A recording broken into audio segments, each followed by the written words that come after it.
Hi, my name is Allison, and I am a pastor here at a local church, and I would give MailChimp a 4 out of 5 stars. We use MailChimp here to connect our students and our parents with our organization.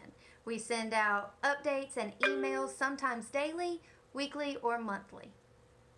One of the best features that I like about MailChimp is the template that you can actually import from other apps or softwares, and that it integrates so nicely across different platforms.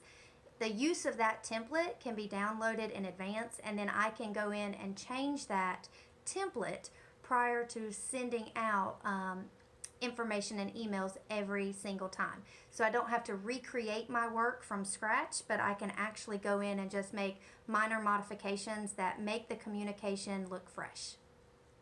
One of my least favorite aspects of MailChimp would be the ease of accessibility and changeability when you're actually in the email process itself. So it's not hard, but it does take some getting used to looking at the left screen for your finished product and the right side of your screen for the editing process. But once you overcome that hurdle, then it's really pretty easy and straightforward to use.